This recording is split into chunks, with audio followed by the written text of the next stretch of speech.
यह Bible in one year का हिंदी प्रकरण है। 36वां दिन, परमेश्वर के लिए अपने शब्दों का उपयोग करना। यदि आप वैज्ञानिक शब्दों को शामिल करें तो अंग्रेजी भाषा में 10 लाख से भी ज्यादा शब्द हैं। औसतन एक व्यक्ति 20,000 शब्दों को जानता है और एक सप्ताह में 2,000 अलग अलग शब्दों का उपयोग करता है।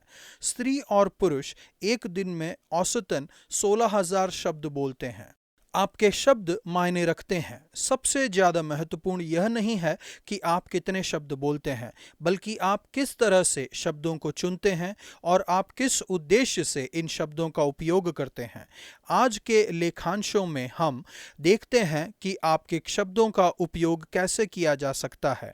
जैसे कि प्रेरित याकूब ने बताया है, भलाई के लिए या बुराई के लिए। हर दिन आपके पास एक बड़ी क्षमता होती है, या तो नाश करने की या बनाने के लिए। आज के लेखांश में हम भलाई के लिए आपके शब्दों का उपयोग करने की 6 कुंजियां देखेंगे। नीति वचन 4 का 1 से 9। नंबर 1, बुद्धि के वचन सुने। मैं अपने जीवन के अंत में पीछे देखकर पछताना नहीं चाहता उन निर्णयों के लिए जो मैंने किए थे। बुद्धि आपको अभी ऐसे निर्णय लेने में मदद कर सकती है जिससे आप बाद में खुश रहेंगे। इस लेखांश में हम बुद्धि के वचन सीखने और दूसरों को सिखाने का महत्व देखेंगे। तेरा मन मेरे वचन पर लगा रहे, उनको भूल न जाना, न मेरी बातों को छोड़ना। सीखने की इच्छा रखना बुद्धिमानी का मूल है। हालांकि इसमें कड़ी मेहनत की जरूरत है, लेकिन यह अत्यधिक महत्वपूर्ण है। जो कुछ तू प्राप्त करे उसे प्राप्त तो कर, परंतु समझ की प्राप्ति का यत्न घटने न पाए। बड़ों से सीखने के लिए यहाँ पर छोटों पर ध्यान दिया जा रहा है। एक पिता अपने बेटे को सिखाता है, हे मेरे पुत्रों, पिता की शिक्षा सुनो।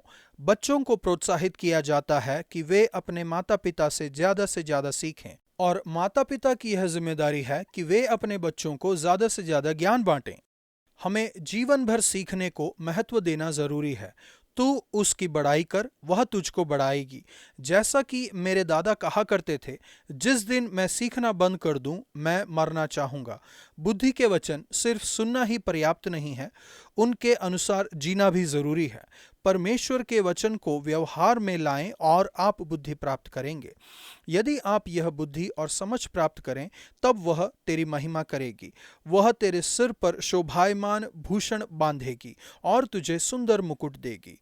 प्रभु बुद्धि के वचन पढ़ने और सुनने और इसे अपने जीवन में व्यवहार में लाने के द्वारा मुझे बढ़ने में मदद कीजिए। नया नियम, मत्ती 24 का 1 से 31 तक। नंबर 2, यीशु के वचनों को पकड़े रहें। यह दुनिया कब खत्म होगी? यह कैसे खत्म होगी?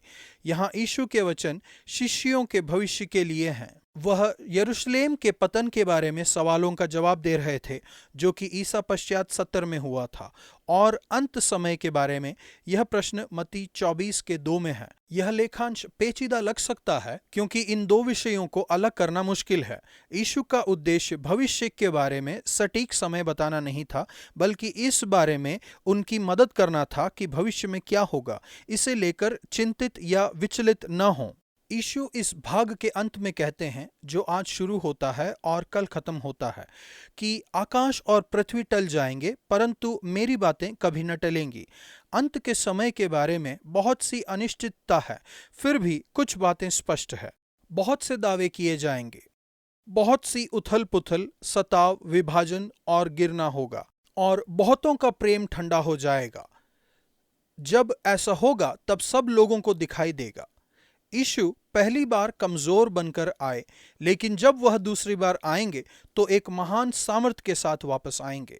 जब आप यीशु के वापस आने का इंतजार कर रहे हैं तो उनके वचनों को पकड़े रहिए और अपने प्रेम को ठंडा मत होने दीजिए। उनके लिए अपने प्रेम को गर्म रखना बहुत महत्वपूर्ण है। अपने पहले प्रेम को याद रखते हुए, जैसा कि जॉयस मैयर ने लिखा है, अपने प्रेम को ठंडा होने न दें, अपने जीवन में प्रेम को बढ़ाएं। अपने जीवन साथी और अपने परिवार वालों, दोस्तों, पड़ोसियों और सहयोगियों के प्रति दुखी और ज़रूरतमंद लोगों तक पहुँचें, उनके लिए प्रार्थना करें और उन्हें आशीष दें। इस हद तक बढ़ जाएं कि सुबह आपके मन में सबसे पहला विचार यह हो कि आप पूरे दिन में किस किस को किस तरह से आशीषित कर सकते हैं। नंबर 3, भविष्यवाणियों के शब्दों को परखें। भविष्यवाणी पवित्र आत्मा का वरदान है। भविष्यद्वक्ता के शब्दों को ध्यान से सुनिए। यह लेखांश हमें भविष्यवाणी की सच्चाई के महत्व को याद दिलाता है। हालांकि आधुनिक समय की भविष्यवाणियों में अधिकार का वह स्तर नजर नहीं आएगा जितना कि पवित्र शास्त्र में नजर आता है। हमें सही और गलत भविष्यवाणी के बीच फर्क जानना जरूरी है। यीशु झूठे भविष्यवक्ता के विरुद्ध हमें चेतावनी देते हैं। बहुत से झूठे भविष्यवक्ता उठ खड़े होंगे और बहुतों को भरमाएंगे।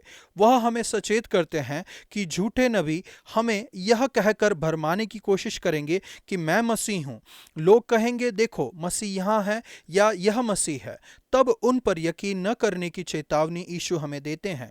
वे सब झूठे मसीहा हैं और झूठे प्रचारक हैं जो कहीं से भी उठ खड़े होंगे।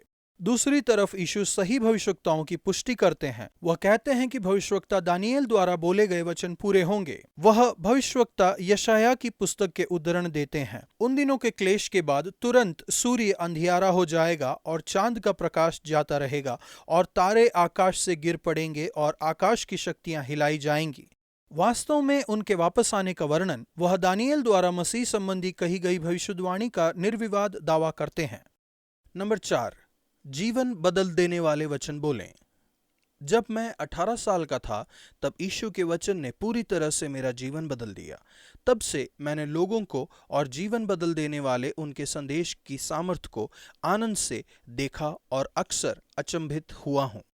यीशु के पहली बार आने और दूसरी बार आने के बीच हमें पूरी दुनिया में जीवन बदल देने वाले सुसमाचार के संदेश को ले जाने का कार्य सौंपा है। राज्य का यह सुसमाचार सारे जगत में प्रचार किया जाएगा कि जब जातियों पर गवाही हो तब अंत आ जाए। सुसमाचार के वचन शक्तिशाली और जीवन बदल देने वाले हैं। प्रेरित पौलुस ने लिखा है, मैं सुसमाचार से नहीं लज जाता, इसलिए कि वह हर एक विश्वास करने वाले के लिए, पहले तो यहूदी फिर यूनानी के लिए उद्धार के निमित्त परमेश्वर की सामर्थ है। रोमियो 1:16। सुसमाचार का प्रचार करना कभी न छोड़ें। आपका बहुत बड़ा सौभाग्य है कि आपको वचन सौंपा गया है जिसमें शानदार तरीके से लोगों का जीवन बदलने की क्षमता है, इस जीवन के लिए और अनंत जीवन में भी। प्रभु, मैं आपको धन्यवाद देता हूँ कि आपके वचन अनंत हैं। मैं आपको धन्यवाद देता हूं कि आपने सबसे शक्तिशाली वचनों का उपयोग कर पाने का सौभाग्य मुझे दिया है, यह देखने के लिए कि यीशु के द्वारा दुनिया में लोगों के जीवन बदल रहे हैं। मेरी मदद कीजिए कि मैं ज़्यादा से ज़्यादा लोगों तक इस संदेश को पहुंचाने का हर एक अवसर प्राप्त कर सकूं। पुराना नियम अय्यूब 35 का 1 से 37 के 24 तक। नंबर 5, खोखली बातें न करें। एलीहू का अर्ध सत्य और गलत शब्दों से भरा मौखिक आक्रमण जारी रहा। उसने कहा, निश्चय मेरी बातें झूठी न होंगी, जबकि वह झूठी थीं। उसने कहा कि यदि तूने पाप किया है तो ईश्वर का क्या बिगाड़ा है। वास्तव में हमारे पाप से परमेश्वर को फर्क पड़ता है, जैसा कि हम मसीह के क्रूस में देखते हैं। उसने अय्यूब के बारे में दृढ़ता से कुछ कहा था। यह अय्यूब के बारे में सच नहीं था, बल्कि खुद के बारे में सच था। उसने कहा, इस कारण अय्यूब व्यर्थ मुंह खोलकर अज्ञानता की बातें बहुत बनाता है। अय्यूब, तुम बेहद मूर्खतापूर्ण बातें करते हो, लगातार बेवकूफी की बातें। यह एलीहू की बातों का सटीक वर्णन है। यह बिना ज्ञान की खोखली बातें हैं। एलीहू बड़ा चढ़ाकर बोलता है और अय्यूब की निंदा करता है। सच्चाई यह है कि हम सब मूर्खतापूर्ण बातें करने में सक्षम हैं, लेकिन इसका मतलब यह नहीं कि हमें चुप रहना चाहिए, बल्कि इसका मतलब यह है कि हमें इसकी असीम शक्ति को समझना चाहिए कि हर एक मनुष्य को अपनी जुबान से दूसरे के जीवन को प्रभावित करना चाहिए। शायद हमारे पास वह ताकत नहीं हो जो धन, प्रसिद्धि या पदवी से आती है, लेकिन हम सबके पास वह ताकत और क्षमता है जो वचनों को बोलने से मिलती है। नंबर 6, परमेश्वर के वचनों को व्यवहार में लाइए। एलीहू ने इस लेखांश में परमेश्वर के वचन के बारे में बहुत सी बातें बोली हैं। धन्यवाद रूप से प्रभु स्वयं खुद के बारे में कहते हैं। कितना सुकून मिलता है। हमारे पास झूठी तसल्ली और खोखले शब्दों के अध्याय पर अध्याय हैं। हम इस तरह की दुनिया में रहते हैं। परमेश्वर के वचन स्वर्ग से मन्ना के जैसे और मरुस्थल में पानी के जैसे हैं। प्रभु, आज से मैं जो भी शब्द बोलूं वह पवित्र आत्मा द्वारा निर्देशित हो। मेरे होठों की रक्षा कीजिए और मेरे जीभ पर निगरानी रखिए। प्रभु, आपका धन्यवाद कि आप मुझसे बात करते हैं और आपके वचन बहुत ही सामर्थी और जीवन बदल देने वाले हैं। मेरी सहायता कीजिए कि मैं आपके वचनों को सुनूं, उन्हें कहूं और उन्हें व्यवहार में लाऊं। मुझे येलीहू थोड़ा उबाऊ लगा। आज का वचन, तेरा मन मेरे वचन पर लगा रहे, तू मेरी आज्ञाओं का पालन कर, तब जीवित रहेगा। नीति वचन 4 का 6।